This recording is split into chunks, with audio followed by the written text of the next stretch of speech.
নামমাত্র ভঙ্গুর যুদ্ধবিরতির আড়ালে ইয়েলো লাইনের অজুহাতে গাজায় ড্রোন হামলা অব্যাহত রেখেছে ইসরায়েল। এতে প্রতিদিনই হতাহত হচ্ছেন বহু ফিলিস্তিনি। সর্বশেষ 2023 সালের 7 অক্টোবর যুদ্ধ শুরুর পর থেকে এখন পর্যন্ত 73,000-এর বেশি ফিলিস্তিনি নিহত হয়েছেন। চলমান হামলার পাশাপাশি দক্ষিণ গাজার খান ইউনিসের বাস্তুচ্যুতদের শিবিরে তীব্র গরমে নতুন দুর্ভোগ সৃষ্টি হয়েছে। বিদ্যুৎ, বিশুদ্ধ পানি ও ন্যূনতম শীতলীকরণ ব্যবস্থার অভাবে হাজারো পরিবার অমানবিক পরিস্থিতিতে দিন কাটাচ্ছেন।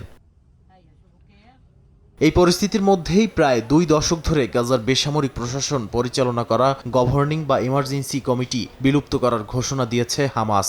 সংগঠনটি জানিয়েছে যুদ্ধের কারণে সৃষ্ট প্রশাসনিক শূন্যতা দূর করতে এবং জাতীয় ঐক্যের পথ তৈরি করতেই তারা সরাসরি বেসামরিক প্রশাসন থেকে সরে দাঁড়াচ্ছে। এর মাধ্যমে জাতীয় টেকনোক্র্যাটিক কমিটি বা ন্যাশনাল কমিটির হাতে প্রশাসনিক দায়িত্ব হস্তান্তরের পথ উন্মুক্ত হবে।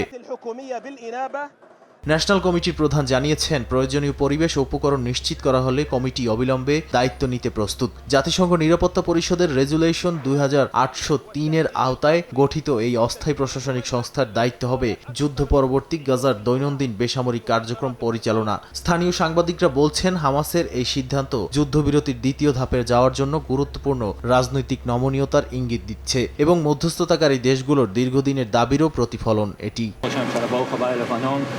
তবে এই ঘোষণাকে ইতিবাচকভাবে দেখছে না ইসরায়েল। দেশটির জ্যেষ্ঠ কর্মকর্তারা একে মিডিয়া স্টান্ট ও সময় ক্ষেপণের কৌশল বলে অভিহিত করেছেন। প্রধানমন্ত্রী বিনিয়ামিন নেতানিয়াহু আগেই বলেছেন, হামাস পুরোপুরি নিরস্ত্র না হওয়া পর্যন্ত গাজায় পুনর্গঠন শুরু হবে না। অন্যদিকে ট্রাম্প সমর্থিত গাজার বোর্ড অব পিস জানিয়েছে, তারা হামাসের ঘোষণা নোট করে রেখেছে, তবে তাদের মূল্যায়ন নির্ভর করবে বাস্তব পদক্ষেপের ওপর। তাই রাজনৈতিক উদ্যোগ শুরু হলেও যুদ্ধবিরতি, পুনর্গঠন ও ভবিষ্যৎ প্রশাসন নিয়ে অনিশ্চয়তা এখনও বহাল রয়েছে বলেই মত অনেকের।